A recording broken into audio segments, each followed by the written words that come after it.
Patrick Boyle, welcome back to Hidden Forces. Thank you. It's great to be back on. Do you remember when you were last on the show? You've been on the show I would once. say it's probably, gosh, you know what? I think it's 2 years ago because it was right before we met at one of the Genius dinners in London. And I've been at two of those and one in Miami now. So it's actually longer ago than it feels like, I guess. Yeah, the Miami one was actually just recently, so we got to hang out, which was so much fun. I found Yeah. a new venue to go to in Miami, actually, which I'll have to send to you afterwards. It's amazing. I don't know how I didn't come across it. I think I was so focused on doing this and doing the dinner in South Beach that I curtailed my list of available menus, and I missed this incredible one that's just like literally almost like right next to it. Oh, wow. So yeah, you and I talk. We're friends now. We become friends, man. It's great. I mean, Yeah, I yeah. first discovered you because you're so popular online. You have over 1 million subscribers to your YouTube channel. Some of your videos have millions of views. Like they consistently get in the hundreds and hundreds of thousands. And actually, the reason that I brought you on today was because of a video that you published recently, which I watched. You also have a podcast feed that goes out with Yeah, the it's sort of the audio. same thing, just on Right. podcast But like platform. video is like where even though, I'm primarily an audio program, video is where it's at. And so like the vast majority of your audience must be on YouTube. And so much of what you do also beyond the fact that it's intelligent and smart, you have a finance channel and your show is called Patrick Boyle on Finance. But also you've got this amazing aesthetic. I mean, you have such a great sense of brand appeal and knowing how to sort of sell that aesthetic. But your most recent podcast, or the one that I heard, actually, I think you just published another one, but it was about how your channel got demonetized. And this was, from what I understand, the second time it happened around the subject that we're going to talk about today, which is Jeffrey Epstein. So actually, it's an opportunity to talk about both one, what happened to your YouTube channel, the demonetization, what that can tell us about how modern media works on the internet, the incentives that drive it, et cetera, free speech, censorship, all that stuff, and then a conversation about Jeffrey Epstein, which is something Hmm. that I'm trying to recall if I've ever. I don't think I've ever devoted a single episode to Jeffrey Epstein. Hmm. Perhaps I have. I haven't. I have to say, I must confess, I've been largely disinterested in the story, and that isn't a reflection of its significance. It's probably a reflection of the fact that the media cycle has been I've been so exhausted by the amount of coverage that it's gotten that I felt I had nothing to contribute. And the last thing I want to Hmm. do is be another voice in the wind, talking about Jeffrey Epstein as if I know something.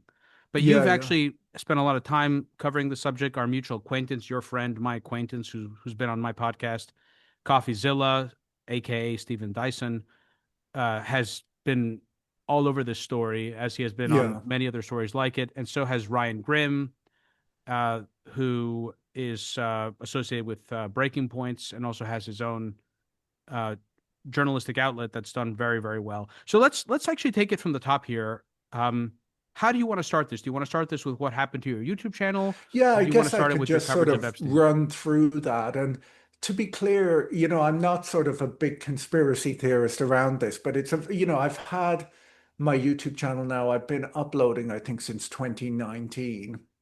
I think I've got close to 500 videos up on the platform. The early ones were educational, and then it moved more in the direction that it's in now, which is sort of to look at news type events, but from a finance perspective and try and sort of explain. I guess one other thing, I teach finance at two universities in London. That's sort of my main thing. And I just I remember early on, there were just lots of financial topics that I felt weren't very well explained in media. And I thought, oh, well, I can explain the sort of detail of this. And so I've put up, like I said, 400 or 500 videos at this point, and never had any problems with YouTube simply because, I don't really use bad language on my channel. I don't cover controversial topics, or at least, what can I say, like really ugly topics. There's nothing, my channel doesn't overlap a lot with the Paul brothers, for example. So, Newsworthy, and by default yeah, can be politically controversial as a result of that, yeah, but but yeah, not but they're controversial to not. be controversial. Yeah, and there's never like sort of inappropriate content, in my opinion, on the channel. And so I The Epstein case kind of interested me. One of the things that interested me is just I read all of this news and people say, ah, he's getting money here, he's getting money there. And it sort of seemed, well, I've worked in the finance industry, so I have a bit of an idea. Like when I look at his career trajectory, when I look at sort of what he was paid to do, I sort of know what these things cost, and it doesn't relate to the massive wealth that Epstein had. I mean, I think it was you who pointed out to me, when we hear about his private jet, we kind of think of a normal private jet, and instead his was like a full-on jumbo jet. I mean, I think it's like if it was kitted out with seats, it would hold some like 300 people. I mean, it was, he owned multiple islands and his wealth seemed to kind of appear out of nowhere. He worked, I think, 4 or 5 years at Bear Stearns, then went out on his own and rather quickly was sort of hugely wealthy. And so the first video I put up was just sort of on where did that money likely come from? And you can look into kind of um, people get up offended when I say conspiracy theories, but everything is a theory until it's proven. That doesn't mean it's untrue, but it's a theory. And there were a lot of people who sort of said, well, he must be a foreign agent of some sort. People were saying like an Israeli agent. And that's kind of a fine argument to make, except that it doesn't really add up in terms of you don't need to make a guy a billionaire to do a bit of spying in the United States, and you don't and even the idea, that a guy would sort of entrap people to behave in a, terrible manner and videotape it and then use it as leverage against them. It doesn't really hold up that well in that, he would also have entrapped himself. Like if you can't sort of turn someone into the authorities for being a pedophile. And they say, well, how do you know about this? And you go, well, it's interesting, but I've wired my entire house with cameras and invite teenage girls by. And it's like, oh, well, maybe we should investigate you too. So, a lot of the stories didn't hold up. The foreign agent story might have sort of held a little bit of water, but one of the things that kind of really spiked my curiosity was, all of these guys like Cash Patel and Dan Bongino, they were all, they really ran on this idea that they were going to, like, first day in office, they were going to expose the Epstein files. And then they turned up in office. And after a few weeks, I think Cash appeared on the Joe Rogan podcast and went, yeah, I looked at the files. There's nothing there. Nothing bad. It was a conspiracy of one. There was just one man. And he said the And same thing in a congressional hearing. yes, yeah, it's kind of a wild thing. And so, the question then, you could ask, like, maybe, I think if he was a foreign spy, you might come out and say he was a foreign spy. Or if you felt he was leveraging certain people, you could say that. But because also these guys aren't tied to the people who would likely have been leveraged, other than possibly the guy at the top. But and actually even Donald Trump, like Donald Trump wasn't that important when he was involved with Epstein, right? Like he was just sort of a casino operator and a playboy in New York. I don't think The Apprentice had even started, right? And so Right, because their you know, relationship goes back to the 90s, back to the 80s, I back think. to Yeah, the like it's 80s. yeah, like it goes back quite a while.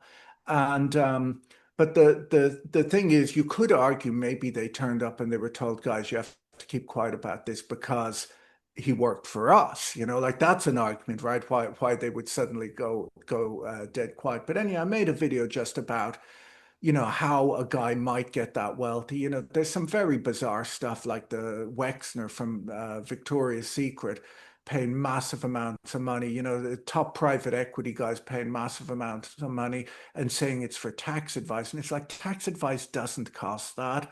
And why would Jeffrey Epstein be such a tax expert when I don't know, you can go to a top law firm and for 50 grand to have a real tax expert, you don't pay hundreds of millions.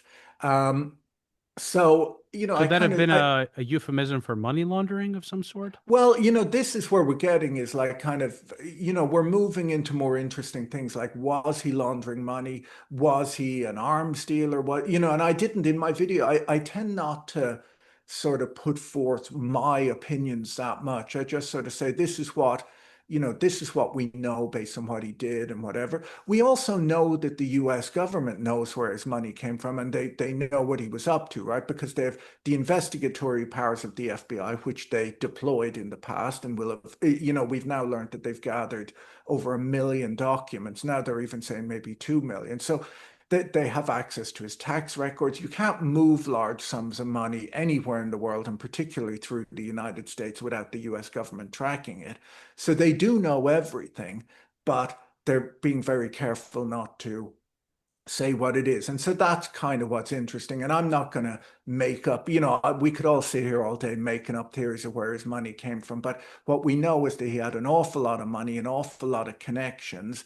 And for some reason, the US government, as it passes through different administrations, they never want to say much about Jeffrey Epstein. That's kind of what we know. And so I made a video about that. Then when the Epstein book came out, I had like a big hit with the first video. So I did another one. And I just went through the Epstein book because it was being reported on, but there were a lot of people. When you say the Epstein book, you mean the quote black book? The birthday book. No, no, the birthday book that came out, because if you remember, there was sort of the doodle by Donald Trump that he says he didn't draw, but it sure looks like he did. Um, and a bunch of other things. There was a note from Bill Clinton. There were and then all of these people from the financial industry and from academia and whatever, And so once again, I went through the book.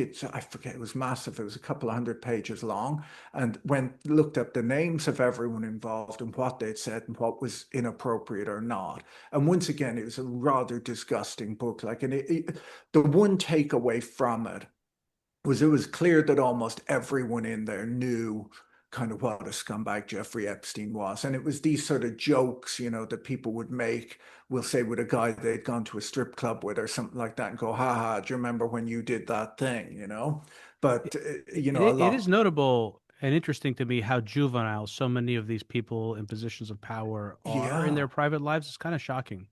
It is, it is. And like there was even, I kind of had a bit of fun with, there was a Harvard professor who gave him a tit print, like where, a breast had been put in This wasn't Alan Dershowitz. paint. No, no, it was, I forget what the guy did. He was an economics professor at Harvard. He's now dead. Um, but, I guess he had probably gone to a stripper or something like that and had her, dip in paint and then smear it on a canvas and presented that to Epstein. And, in the video, I joked that we don't know that it was a woman's breast because he was a rather fat man himself. So there's a chance that it was him. But anyhow, I made a video about that just said who the people are and what they had said in the books and kind of what was weird or not about it. And there were some people, there's some big names that had written in the birthday book and they sort of wrote, "Hi, Jeffrey, happy birthday." Like they didn't write anything too crazy. And then there were some really inappropriate ones.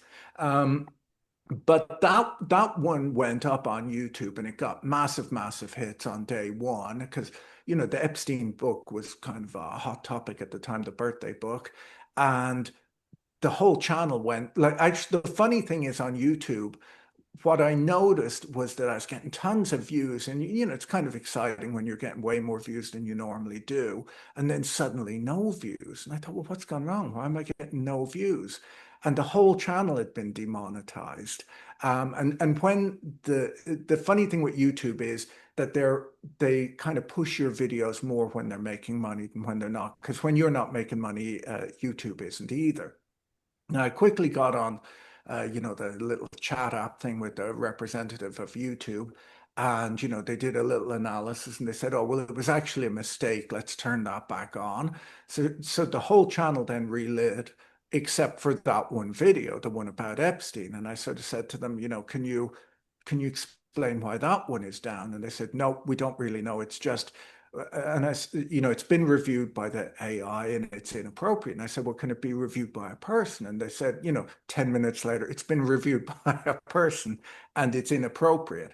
And so I kind of thought, well, that's a bit weird. Now, can we just stay But stay here a minute? I don't want you to lose your thread here, Patrick, but I have a mm, question about this specific point yeah, because this is one of the aspects of your story that I find so troubling and in some sense relatable. This is something that I talked about it in an article I published in a newsletter that I published not long ago called uh, "Where Are All the Humans?" Hmm. And it's that someone that a human. First of all, it's this the sense of sort of impenetrability of the system. That Mm. you're sort of like you feel like you're just getting caught up in this giant force of nature that is YouTube and the algorithm and everything else. And so, one, that just feels very scary that you just can't get a human on the phone, so to speak, a person Yeah. to review this. Just let me just speak to a person. I'll explain it all. It'll all make sense, you know? Yeah. And then someone supposedly reviews it and they still tell you that it's inappropriate. And I'm just curious to But not understand, why is kind of the wild bit as well. right? So I'm just curious before we proceed, because I don't want to forget to ask you this. What is your interpretation in that situation? First of all, feel free to, expound on what it actually feels like to be in a situation like this, because your livelihood is attached to this review. This is no joke. I mean, if Yeah. they want to shut Well, you down, they can shut you down. So my question is, amusingly, with that one, I wasn't overly upset because I sort of, I don't know, there's a version of the world where it just is a bit of a mistake. And I sort of thought, maybe there's someone out there who's been sexually assaulted. And, for example, like I made a joke about the tit print thing. And maybe there's people out there and they say, well, you can't make jokes about ugly things. And I thought, maybe that's a rule, we'll kind of keep going. But then it happened a second time. I put up another video a couple of weeks ago, and that one, in fact, in that one, I kind of joked that there was a risk of demonetization because the prior one had been demonetized. And within hours, exact same thing. This time it wasn't the whole channel, it was just a video. But that video was at the time the biggest thing I'd ever put on YouTube. I got 1 million views in a day. I've never gotten 1 million views in a day. Like I think my biggest video before that might have gotten like 700,000 views in a day, right? So this was looking right, huge. you've had And plenty then of videos that have, I think you've had well over 20 videos that are in the millions of views, but but it you're saying happens in 24 slowly. hours, Yeah. right? In Yeah. In 24 hours, you 24 got hours, it's kind of crazy. And so that one, once again, kind of, they kind of killed it, got shut down. I made a community post telling my audience what had happened. And there's slightly a bit of a Streisand effect there where, people were sharing it, they were viewing it, they were kind of sharing it on Twitter and things like that. So I got more views. But essentially, it was kind of about done. And, um, and that one, once again, similar sort of thing.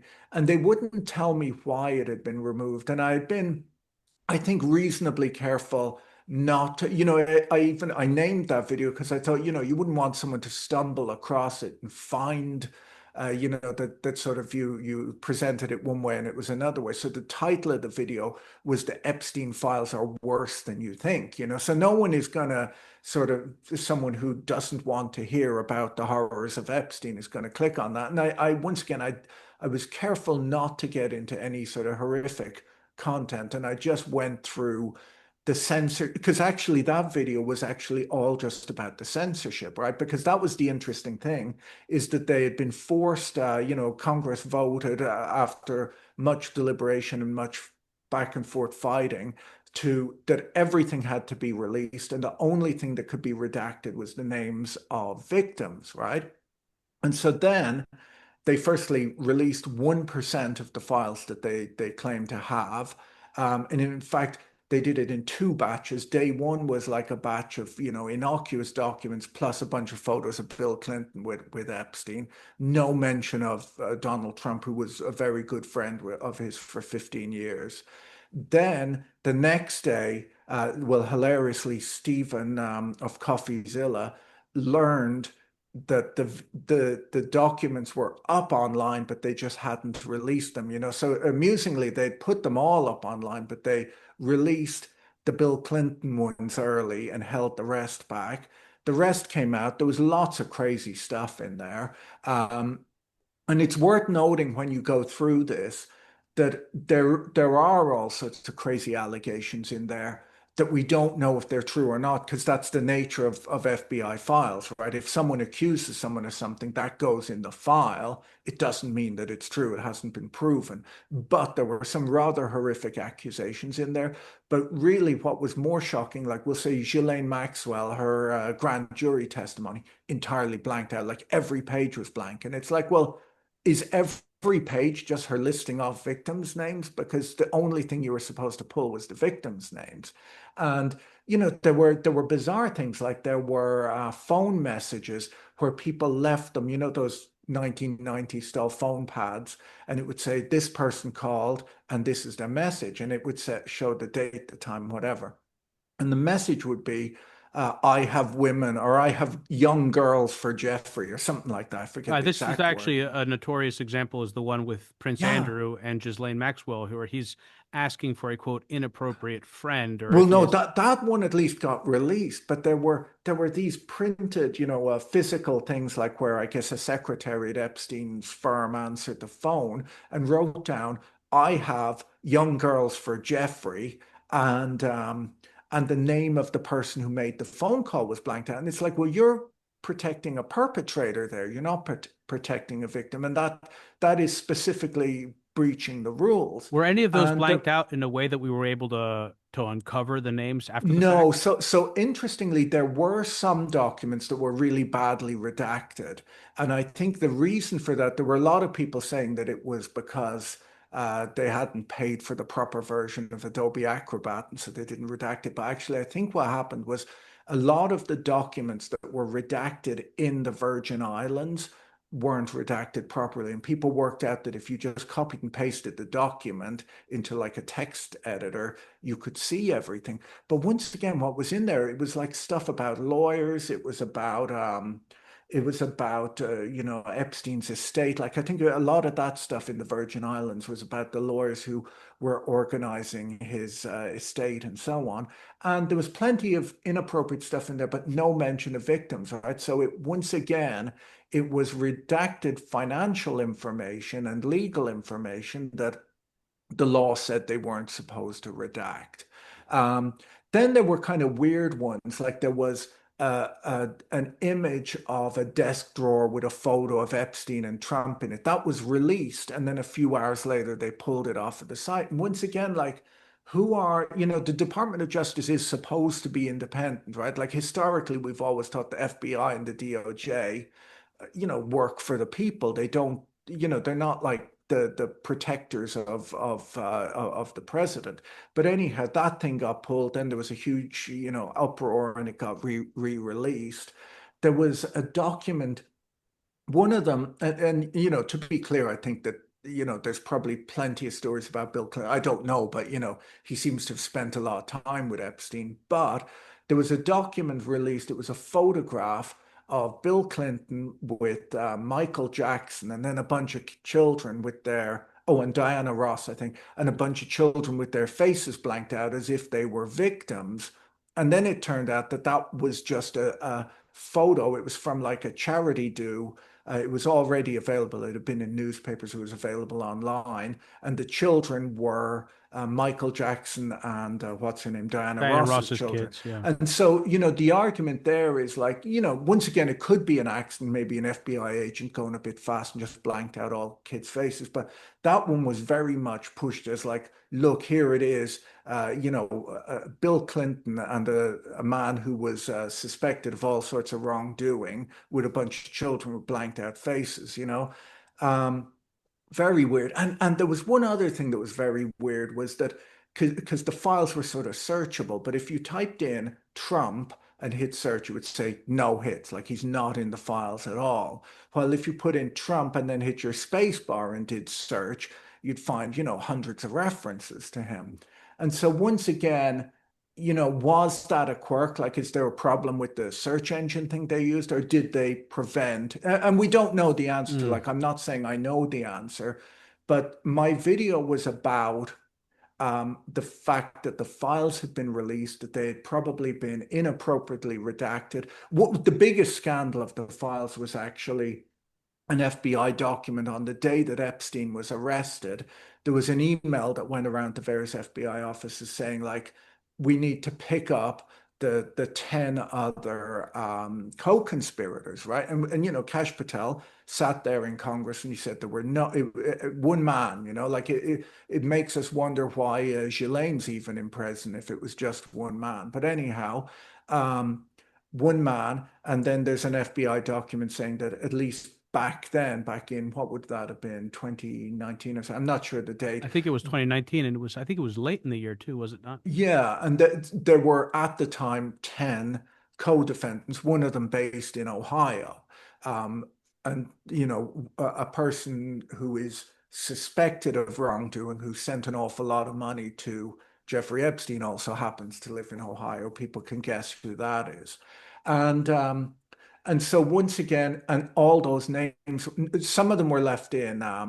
Ghislaine's name was in there, one or two other people, but there's about seven names blanked out. And so once again, are they victims or are they, I believe the way the law was worded, it sort of said that no public people will be protected. Like it's everything out in the open.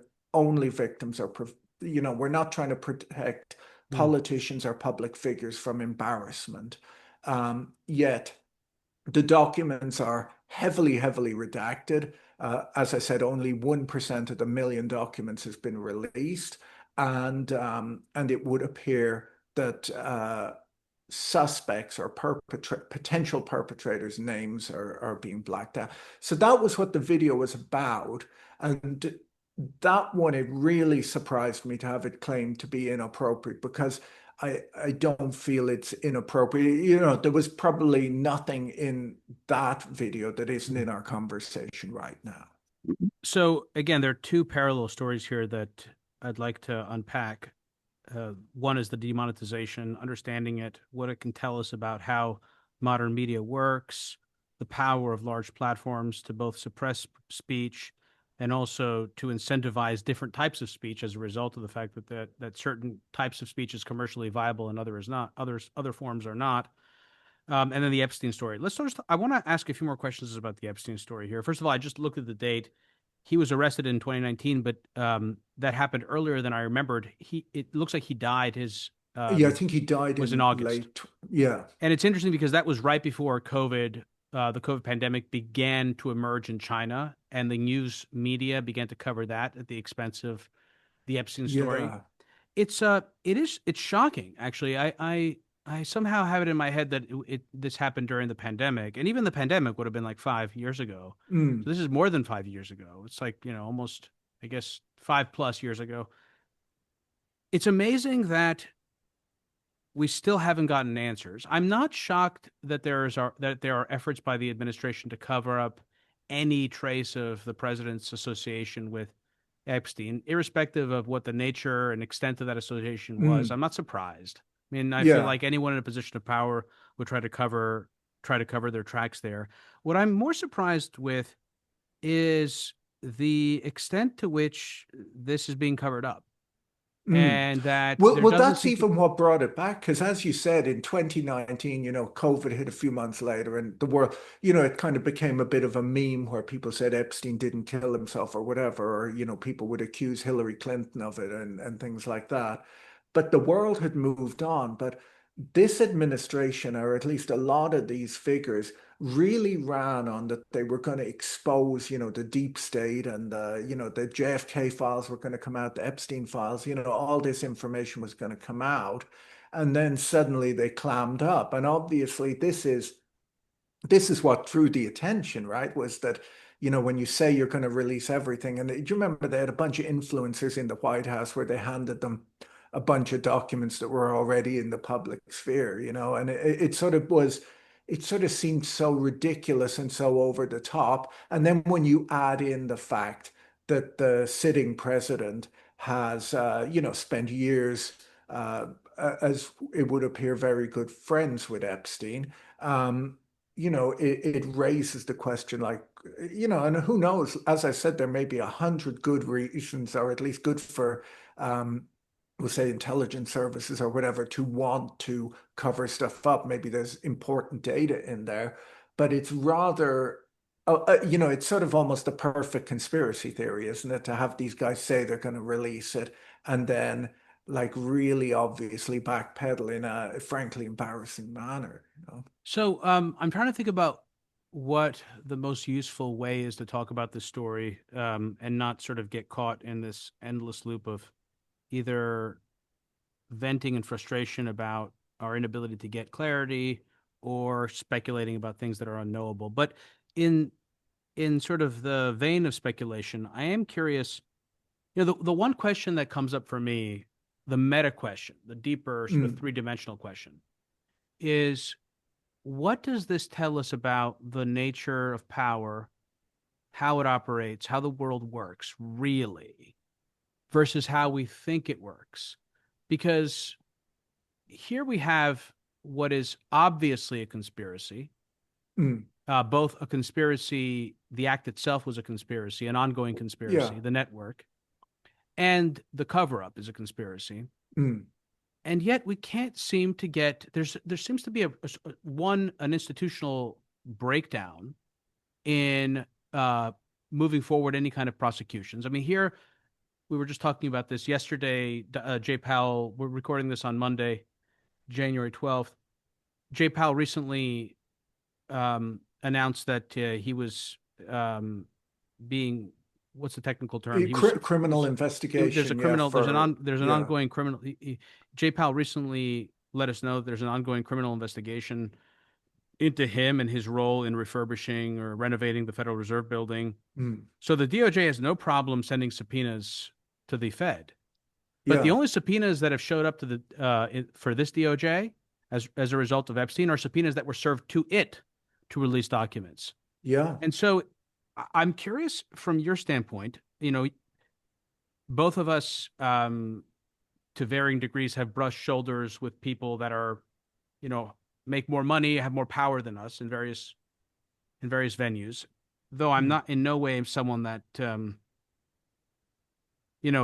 exists in those echelons in those so echelons of power. But I'm just curious, like, what is your best hypothesis, or what is your best framework that explains how someone like this can operate in this manner for so many years, and that when he dies suspiciously in prison, and there are all these fumbling releases like the video mm, footage and all this stuff, and the Congress can demand that documents are released, they're released, but they're not released according to code. Like, what explains, both from an institutional standpoint, how the government works that we don't understand, that shows up also, I think, in the example of the UAP yeah. conspiracy, and then also, like, how in sort of in a deeper sense, like, what are the power networks? Like, what are we looking at here, and Well, what do you well, think that the was my cause? big Yeah. takeaway in kind of the two demonetized videos. My real takeaway is that the reason the Epstein story matters and the reason people care about it, and there's people who are angry about it and might even wonder why they're angry about it, but it comes down to this idea of a two-tier justice system. That's what people are upset about, right? Like, because if you get pulled over for speeding in your car, there's no ju dodging the justice system. But this guy, who very clearly was involved in all sorts of things. He was involved in Ponzi schemes. Like, the real, there was a very good New York Times piece that dug into where his wealth came from. And he had a long history of just ripping people off. He was involved in Ponzi schemes. He was fired from, everyone kind of wants to look at the sexual issues, but everything Jeffrey Epstein did was bad. Like, he ripped off his friends. He broke laws at will. There was nothing decent about the man. But, when you look into the finances, a lot of the wealth just came from ripping off people. And he seemed to have a really good instinct as to who to keep on side and who to screw over, because there were certain people that he really cultivated, like Dershowitz, who got him into the halls of power. I believe it was Dershowitz who managed to, or was it, what's his name, the other guy at Harvard, Larry Summers, is one of those guys that got him introduced, into the White House, meeting Bill Clinton multiple times. And, that Clinton connection really worked for him. And but the thing is, he seemed to know who to burn and who to look after. And I think what really upsets people, and I think everyone, we can instinctively see this in the world, that there are people who get away with all sorts of things, and there are people that don't. And it often relates to who you know. It relates to, you having the right lawyer or the right friend who can kind of suggest that the investigators turn a blind eye to you, and then other people go down for next to nothing. Like even when, one of the things that has enraged people, and I think is the root of many of the issues we have in society today, is the credit crunch, like the financial crisis of '07, '08. And in all of that, the only person they found to blame was, some fella junior at Goldman Sachs, who got in a bit of trouble over that. Everyone else had a good excuse for what went wrong. It's all bad luck and whatever. Massive bailouts and so on, such that, the wealthy get to walk away with everything. Maybe they lose a year's worth of bonus, and everyone else sees their home crater in value, their credit ratings fall, and so on. I think that is at the root of the Epstein scandal. It's not really about. I mean, it is, of course, about the sexual assaults and the sort of salacious stories, but it's really about the huge unfairness where sort of regular people get treated very differently to the people at the peaks of these power structures. So I remember a story coming out very early on that Epstein had obtained power of attorney over Les Wexner's estate. Yes. And one of the theories, and I don't know what the evidence for this was, what it was based on, one of the theories was that he had a sexual relationship with Wexner, that Wexner was a closeted homosexual, that he, Epstein, maybe wasn't even gay, but was just somebody that could sort of use his sexuality for whatever diabolical purpose he had engineered. And so he developed a sexual relationship with Wexner. He used that to then blackmail him he used that to then blackmail him into giving him control of his estate, and then also funneling hundreds of millions of dollars. I remember reading somewhere Yeah, into his yeah. No, own. the sums were massive. Yeah. And Right. So, even and I that was think sort of the essentially like house in described, Manhattan, like all this stuff was just handed over to him from Wexner, I believe. and that was described essentially as the seed capital that got him going. Is that Mm. is that your interpretation? Well, I don't know.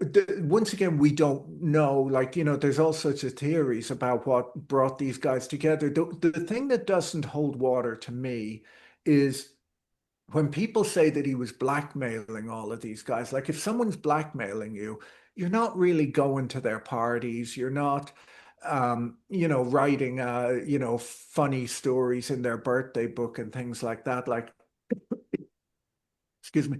But I don't really buy the story that these people were being blackmailed by Epstein. Like, they may have been paying him for Me neither. services that they felt were worth these massive sums of money, but I don't believe he was giving them tax advice. In fact, there was a great story in one of the recent documents that was released. It described Epstein accompanying someone along on a business deal. I forget, somewhere in the Middle East. This was before Ghislaine got involved.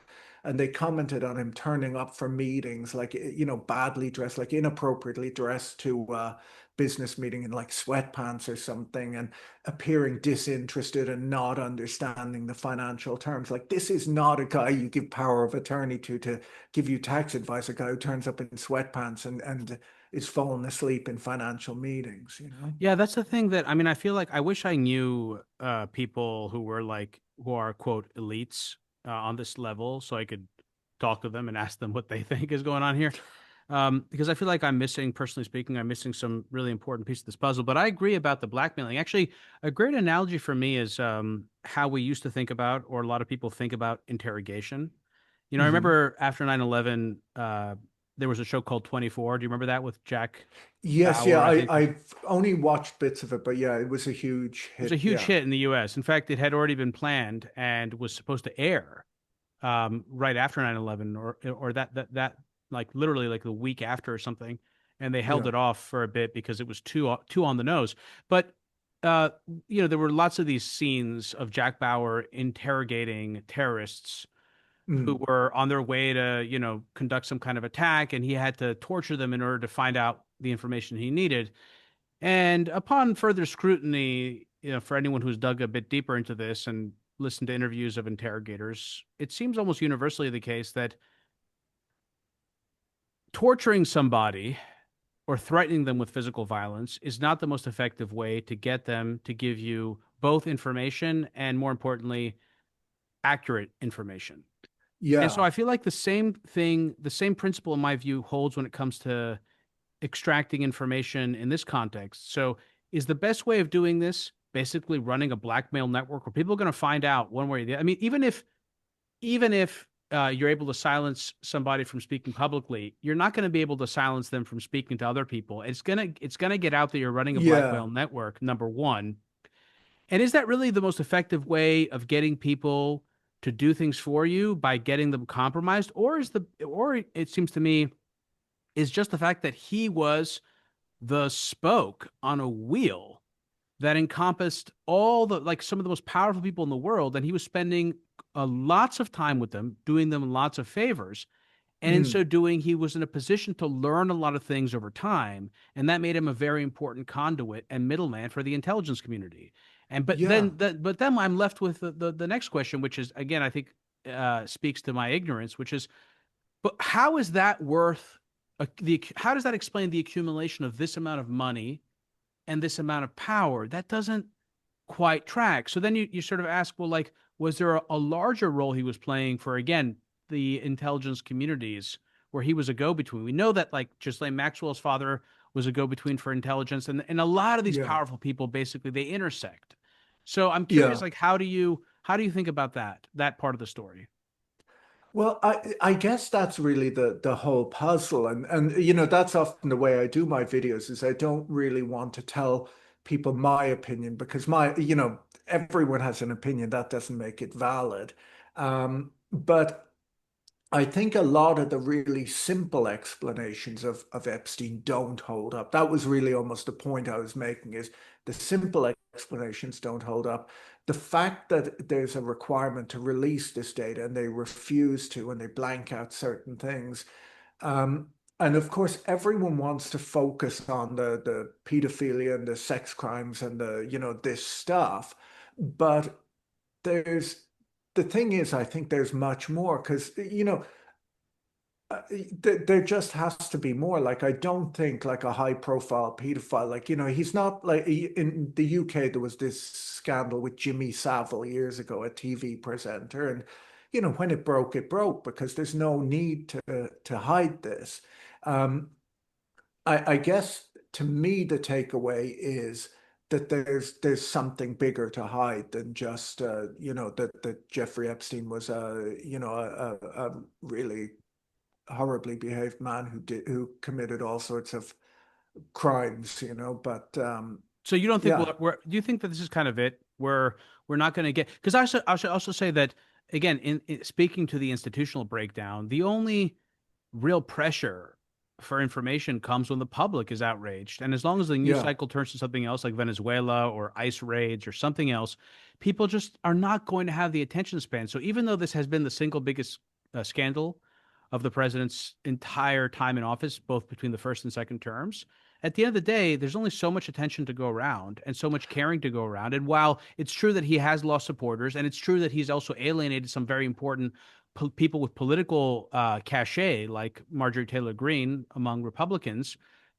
it's not clear that it's really going to make much of a difference at the end of the I day. think this scandal will never go away. It'll outlive Donald Trump, you know, like it may not in any way bring down any of the people in office at the moment, but it's such a you know the way the JFK assassination was almost like kind of a perfect conspiracy as well, like in that you know all these crazy events happen and there's bits of videotape that appear and whatever, and people are you can spend forever putting things together, and even if tomorrow, if they released a very clear explanation of what happened, people would go, nah, not buying it. And I think that's how Epstein will be. I think that this is the cover up, like the extremes that they went to, the number of people implicated, the positions that they were in, the fact that, you know, Epstein was first reported to the FBI for for basically pedophile type behaviors in 1996, you know where a girl explained that he had taken photographs of her two underage sisters and was selling them. Like that was the accusation, selling them to his Mm. friends. Um, this is, you know, they've known about that aspect of his behavior for 30 years now. He also was involved, as I said before that, in Ponzi schemes and all sorts of stuff. He did some really weird stuff. Like apparently when he worked at Bear Stearns, he managed to do quite well because he was dating the CEO's daughter. So he was involved in a number of scandals that he didn't get in trouble for because no one wanted to upset This man the was boss. remarkably Yeah. talented in exploiting human beings. I mean, this guy is Yes. really something else. But then he was involved in Ponzi schemes. His partner in the Ponzi scheme went to prison. He didn't. They tried to buy Pan Am, like I mean, crazy stuff, right? And and this whole thing, like Epstein has somehow dodged every bullet. It's like the Matrix, you know?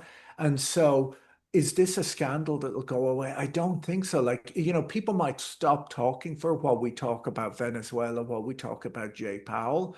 But the truth is that, like, I think at this point almost, if they came clean with everything, people would go, well, they've told us that, but what are they really Of hiding, course, you of know? course. Yeah. I mean, I don't know. I don't expect ever to get much clarity, though. I don't think it's impossible for me or you personally or other people to eventually get um put some further important pieces of the puzzle together. Yeah. Not so much to help us understand the details of what happened in this particular case, but to understand how this can be possible. Fleshing out, in other Yeah. words, our Well, it's global model of interesting because power. there's this mix of kind of competence and incompetence in that they've done a good job of not releasing the files, but they've done an even better job of making it look awful. Like the meeting, when Trump's attorney goes to meet with Ghislaine and like a week later upgrade her such that I think the what do you call it? The head guy at the prison is like sending her emails and stuff for her. Yeah. Like it's a wild thing. Like, wouldn't you say to Ghislaine, look, thanks for keeping quiet. Let's wait 6 months till things die down and then we'll put Mhm. you in a cushy prison. Like you don't do it the next day. Yeah. It's so it's both competent and incompetent, you know. Yeah. So let's switch back to the other parallel story thread, which is the demonetization of your YouTube channel. What I don't know that you really dug into this much. I think you made the point that you're not really big into conspiracies that explain this, and other people that are content creators who have done videos on Epstein that maybe are far worse, and their channels haven't been demonetized.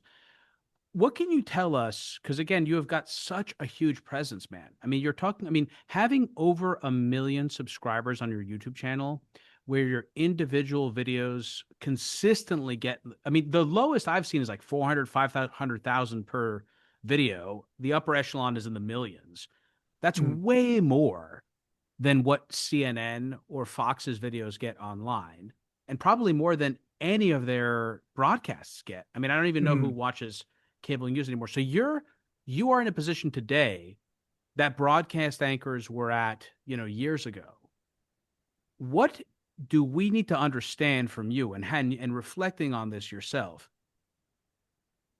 Acknowledging, of course, that you never worked in broadcast television, so you didn't work in legacy media, but you're Mm, on the vanguard of the new media ecosystem, the way that it's being organized, which is how people are learning about stuff, right? You're at the mm. forefront of this. You're at the tip of the spear.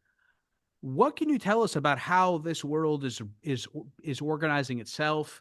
Um, the sort of incentives that drive it, um, the power of the platform. So what give us more information here to understand like It's a funny thing because I have to tell you, there's no one more surprised by this than me, like, because in a funny way, you go out to the store and you buy yourself a camera and a microphone and you film in, initially in like, the spare room of my house or in the office or, some like, I can't explain how homemade some of my videos are. Like when I'm teaching in London, I just use a room at the university and prop up a tripod and make a video, and it has, this kind of huge reach, which is sort of amazing to me. But the thing I took away as interesting from this is that I'm sort of lucky. As you said, I get sort of huge reach with most of my videos. So in a funny way, like, if one of them that looked like it would be a big hit isn't. It's not that big a deal. But I think it's more the message it sends. And then the question is, are they intent or is YouTube intending to send a message, or is it just bad luck? Like, it's sort of funny to me that two videos on one topic I get dinged for and nothing else. And I think if you're much smaller, let's say you're a small YouTube channel, you've got 10,000 subscribers, and you're trying to, grow a channel. If you keep getting dinged on videos about certain topics, like if you're criticize a political figure or something like that, and it's getting shut down on you, um, you're going to adjust your content to avoid that. And there's sort of a term they use. I kind of learned about this called algo speak, where younger people making content will use certain words, like they won't use the word dead, they'll say unalive, because they're afraid that that'll trigger the algo that demonetizes or shuts them down. And it's a weird thing to worry about, like an algorithmic, sort of an invisible AI censor who you can't really negotiate with. Like, you can't call up and say, "Hey guys, I think you got it wrong." There's nothing that crazy in there. It's a bit of a computer says no problem. And I think that's more the issue that I focus in on is, do we live in a world of kind of algorithmic censorship? Like, as I said, it might just be bad luck that two videos on the same topic got shut down. But it does worry me that we've already seen, all the big dinners at the White House and things like that, where all the tech elites are sitting around. And, Matt Levine, the financial columnist, he often jokes that, the most important thing in power dynamics are seating charts, who sits next to the key guy. And you can kind of see, did Zuckerberg get a better seat than Bezos or whatever? But these guys are jockeying for position. They are hoping to win the favor of the administration. And so you do worry in recent years. Like, really, I would never have thought about this in the past, but I feel that even if you look at how quiet politicians have been over the last year, like the Republican Party have nothing to say about any sort of crazy scandals or whatever. They keep quiet. Similarly, the Democrats, like, they might as well send all the Congress people home. They're doing nothing. They've nothing to say. Um, the reason for that is quite possibly that they're afraid that the Silicon Valley elites and the crypto people who did an awful lot of funding of the last election. And just to be clear, I'm not taking a right versus left thing. That these people funded both Democrats and Republicans based on their attitudes towards the things they cared about, in particular crypto, right? And there were certain politicians, and they learned that if you said the wrong thing about crypto, you were done. They would spend a fortune. They put up, campaign videos that in no way Mhm. talked about crypto, because the public don't care that much about that. And they'd instead say, "Oh, he was involved in this law that did this or whatever."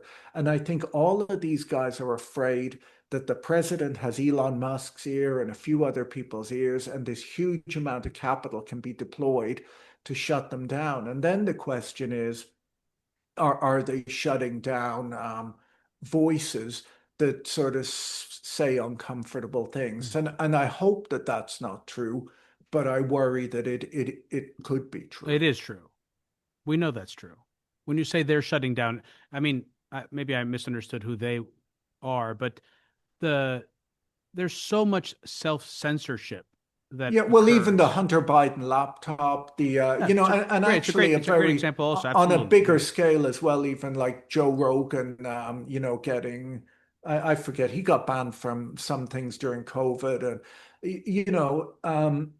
and but the idea was, we were all told by the new people in power that it was just the old group who did that, and they're all Right. free speech advocates, but Right. they don't necessarily seem like free speech advocates to They're me. not free. Well, they're not. But okay. So, also, that's such a stupid. The way that that was described by the quote free speech bros was so disingenuous, and also probably a derivative of genuine ignorance around how speech as a concept operates on the internet. Yeah. Separate, from whether or not private platforms are legally binded in the same way that the government is. But in spirit, I certainly, agree with that sentiment that you should be able to ideally express yourself as freely as possible. But the Mm. idea that somehow, Twitter, under the Stanford Internet Observatory, was muzzling people, whereas the way that everyone, as if like the information and the voices that go out on social media just go out in the same way that they do when you go Yeah, to a town hall and you vibrate that's your sort of the vocal big cords. algorithmic question, isn't it? Because we're in a world where, people don't, even you and I, do people hear about us through their friends, or do they hear about us through an algorithm that just sort of says, you've listened to this podcast, you might like Hidden Forces. And Twitter and all of these, Instagram, Twitter, all of these tech products definitely work on this sort of algorithmic reach thing, where if and I have benefited from that, right? Like, I mean, how a million viewers don't come from people just saying, hey, you have to tune into this thing. It comes Right. from You an appeal to algorithm. something, the algorithm. But let me just say this, Patrick, because I don't want to forget it. My point is that the focus has been on the censorship component, but Mm, as much of that focus, more of it should be on the amplification. Because it isn't, again, there isn't some objective measure of reach, and then mm, either you reach what you're objectively able to do or someone stops you. It is everything is controlled, everything is amplified or suppressed, monetized or demonetized, and also the context through which you experience something also matters. And so we have a piss poor, fully polluted information environment controlled by private mm. corporations, and because we're in a phase in the cycle where we are going through a dismantling of institutions and a collapse in institutional trust. There is no vehicle through which people feel that they can actually effectuate positive change for the public good, and so we're kind of stuck in this vortex. But, people will argue, well, the situation was as bad or worse when we had centralized media. Maybe, maybe not. I don't know that I'm prepared to make that argument or particularly care. What I think is relevant here is that we have a very bad information environment that could be fixed in some significant ways without political bias, but no one's willing to. And a great example is you could just mandate that all social media, everyone who has an account on social media should have the ability to migrate their social media graph onto a different platform.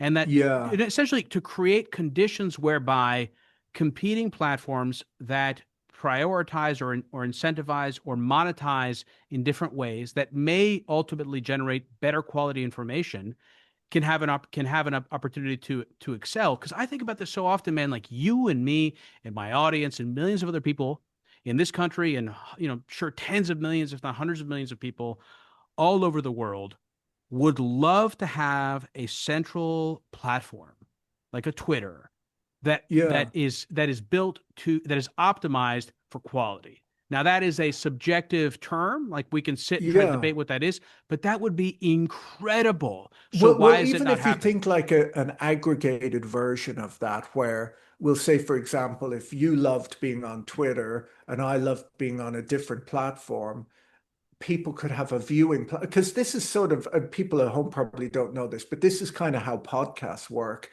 in that you and I upload our podcast to some sort of podcasting platform that then sends it out to Spotify and Apple and all the other ones. I don't know, there's probably 20 things you can listen on, like Amazon speakers and whatever.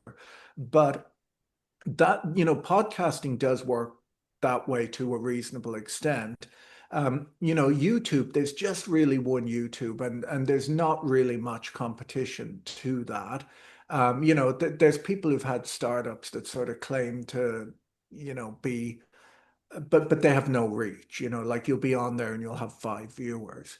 And then, things like microblogging, which I guess is what they used to call Twitter, that thing I think is just gone, because I Mhm. think Twitter has become ghastly. Like, I no longer go on Twitter. It's just awful. All of the other ones are weird as well, because people have sort of separated out into their own bubbles.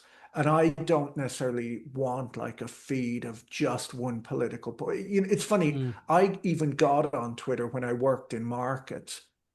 And the day I saw the use of Twitter was when the Fukushima earthquake and nuclear meltdown happened in Japan. And I saw that the news was coming out faster on Twitter. You know, you could question whether it was absolutely. accurate or not, but it was really coming fast. And there was, you know, it was a lot slower on Bloomberg and on the television. Today, that's no longer the case. Like, if you want quick information on, we'll say, what's happening in Iran or whatever, you log into Twitter, you'll just see Elon Musk tweeting about, you know, trans people or something like that. You know what I mean? Like, there's just Oh, sort of there are some accounts that share there real are time sort of, but in information. terms of like, if it to use it as a news feed, it's no longer a news feed because certain voices are amplified and others not. Like when it was new, you could just sort of put in a topic and you would see just this feed of Yeah, information that's gone. and I think I think there's something important that has been killed in this process because while I understand the argument that the last 40 years or whatever, or 50 years, or the post World War II period of centralized media was either an exception or was certainly not the only way in which we understood the world over the course of thousands of years. There is something I feel that is necessary at the scale at which we operate in these models of nation states and international institutions. There's something necessary around having an objective view of what's going on, understanding, of course, that objectivity is simply a consensus view. It's really the consensus. What is the consensus? And there is no consensus, and there's no way Mm, to obtain the consensus. And that makes it very difficult for me as someone that works in media, is trying to educate myself in part around the subject of current affairs and what's going on in the world. It's difficult for me to know, where to grab the tail of the cat. I don't mm, quite know what I'm looking at or what perspective I should be interested in. And that has a very profound downstream impact on politics, on the mechanisms of governance and the ability to forge consensus, political consensus. And yeah. I feel like we are caught in this trap. And until we address this aspect of it, I don't quite know how we're expected to operate as a functioning democracy. And I don't think we can. So I don't know where that leads us, but I wanted to say just this before giving you the floor here to end it, Patrick, which is that I I probably told you this. I'm sure I've told you this in various contexts and in different ways. I do believe that those of us who have the right intentions, we don't necessarily get it right every time, but we certainly don't. I don't. But I think we have to stick together. I really do. I Yeah. think we have to, and I don't know, if that means that there will be opportunities to work together to create new information networks, platforms. I don't know what it looks like, but I take note of the people who are doing good work, are coming from a good place. It's very hard to do that and be as successful as you have, or as our mutual acquaintance Stephen Finn Dyson, who unbelievable. I mean, that guy Mm, has thrown himself into covering grifts and frauds and pumps and dumps and scams and this and that. And his channel is literally, world famous. I mean, he's yeah. managed to combine both the entertainment component and the informational component. But I think, I make a note of these people. I try to befriend them. I try to bring them into my network to get to know them, to get to meet them. Because I think over time, like something positive has to come out of this in order for us to make it. Yeah. Yeah, I think there are people out there that are, you know, just trying to do their best. They're trying to take the information, understand it, explain it well without any sort of you know, evil overlay. You know, it's kind of, you know, because it's funny, like sometimes, you know, I'll put up a video and you'll get some angry person who disagrees with me. And just to be clear, like people disagree with me all the time and I'm wrong all the time. I don't claim I'm right, but I do try to explain things as I best understand them. But people will say, who's paying you for this? And, you know, I guess in the world there are people, but I don't think you could do this successfully and sort of be paid to follow a narrative. You and I have talked about this in the past, but the thing is, your audience would notice, like they'd notice inconsistencies in what you say. They'd notice you dodging questions on certain topics or whatever. And I think, I think to do this sort of thing well and to attract an audience that sort of trusts and likes you, you have to just be really honest. You have to, explain the information as you found it. You have to also say that you may be wrong, that this is how you understand it. Because we are, of course, wrong all the time, or even the information that we feed our opinions with can be wrong if we, if we have been fed, incorrect information and so on. But I think the real thing is just to do your best to provide, like, I guess I just think if I find something interesting, my audience will find something interesting. And then I dig and I learn and I Mm. analyze the situation until I come up with something that's interesting to me that I hope other people will find interesting. You know, one of the things that concerns me is a derivative of something you highlighted during the course of our conversation, which is that younger people who are coming up now who are interested in getting into this business, and when I say this business, I specifically mean the business of informing people, not creating, influencer type experiences. Those people are going to have a very difficult time breaking through if their objective is to provide quality, factually accurate information. And so that also makes me, feel like the big challenge is how do we find those people? Because there are guys like you and me, and we're going to be doing this hopefully for a long time. But there are other people I know who I hold in high esteem, who are older than I am. They're not going to be doing it indefinitely. At some point, they're going to drop off Mm, because they're tired. They've been successful enough. They don't need to keep doing it.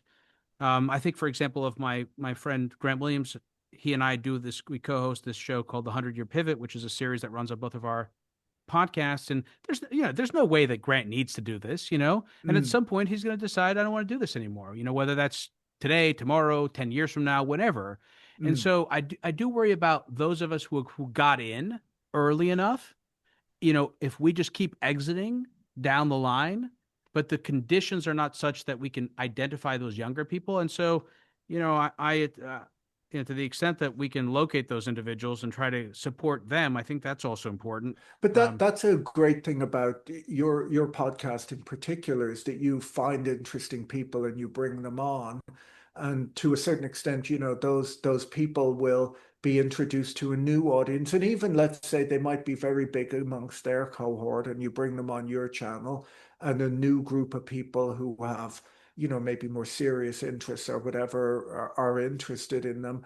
And I think, there is to a certain extent, there is growth through that, like that. And it's sort of a duty, I think, when you have a bigger channel or a bigger podcast to sort of help other people along. And actually, that's one of the things I've really enjoyed about being on YouTube is, in fact, that people seem to help each other out. Like when I worked in financial markets, if you found something really useful and smart, you would the smart thing to do is, of course, to keep quiet about it because these things usually aren't that scalable, right? If you've got a good trading strategy, shut up and trade it until it stops working. While interestingly, I think in this sort of media landscape, in this sort of new, I don't know, YouTube, Spotify, podcasting world, um, there's no cost to sort of helping great people out. And these great people help you out too. And everyone kind of rises together, which I think is good. Yeah, that's the right attitude to have. Um, I certainly one of the greatest benefits of being in a position of having a program that's large enough to get a seat at the table is that you do get to expand your network and you get to meet a lot of interesting people, and that's really been Mm, rewarding. I think though, just to put a cap on this, the point I'm making about um, helping people who are younger, I think part of the challenge is that in this world of the gig economy, where I mm. don't, so I don't run a news desk, I don't run a newspaper, I don't run a Yeah. TV network where I can hire young people they can get through the door, they can use the resources of my firm to begin to develop their craft. They have to show up on my radar because they were able to get big enough to actually, show up. And to get big enough to show up, you have to play by the rules. And to play by the rules, it means you've got to prioritize certain things that almost always make it very difficult for you to create the kind of quality content that I'm going to follow. It used to be a lot easier to do that during the transition from the old system to this thing. That's what really happened. You and I, Yeah.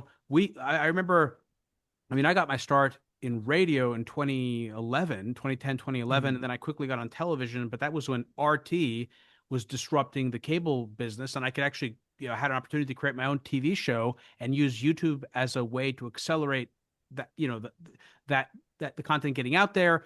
Twitter was there when I started the podcast in 2017. We were still in that transition. It started with the blogosphere in the early 2000s. So like in that phase, in that transition phase between old and new media, there are opportunities to break through without having necessarily to wed yourself to the incentives of the platform in the same way that is the case today.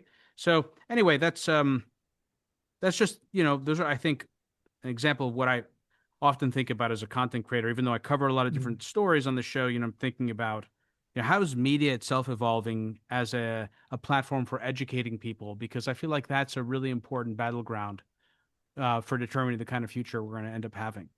Yeah.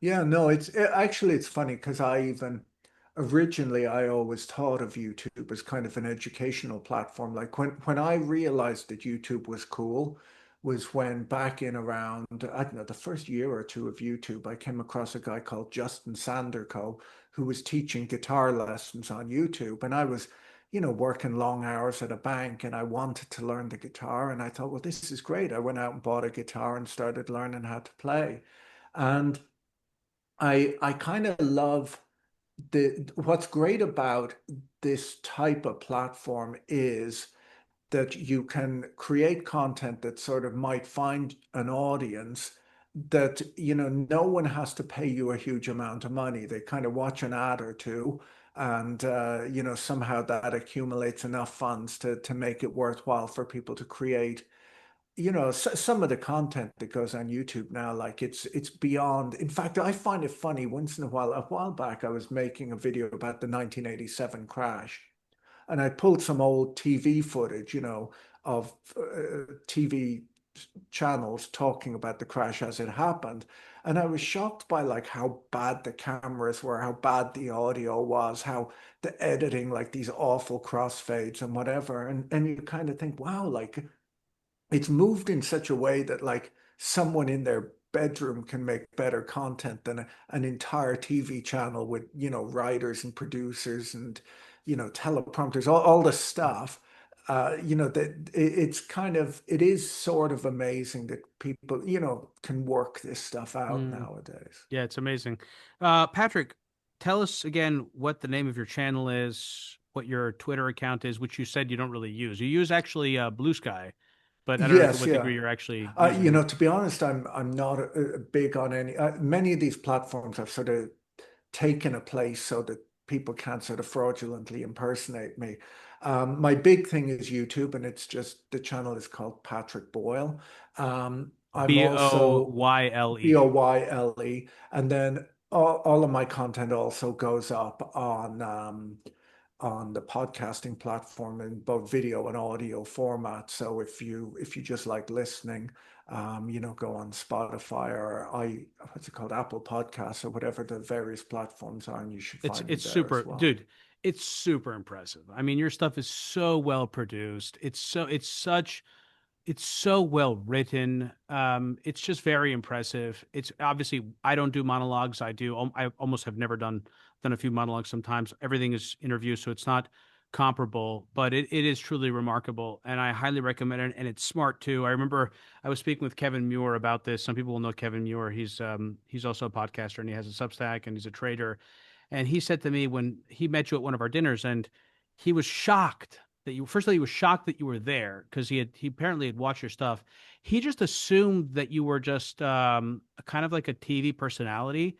and that you didn't know anything. Did you know this? Did he tell you this? That you didn't know anything No. about finance? He assumed that you didn't know anything because he couldn't imagine that someone could be this successful and actually also have been a guy that you started a hedge fund and sold a hedge fund and worked in Mm. finance. And so like I think and I feel the same way. Like I just, when I met you, even though I thought your channel was amazing, like I was like, I can't believe this guy is as smart as he actually is. So kudos to you, man. And I cannot recommend your stuff enough. Thank you so much for Oh, coming thank you. on the Thank you. podcast again, Patrick. Thanks.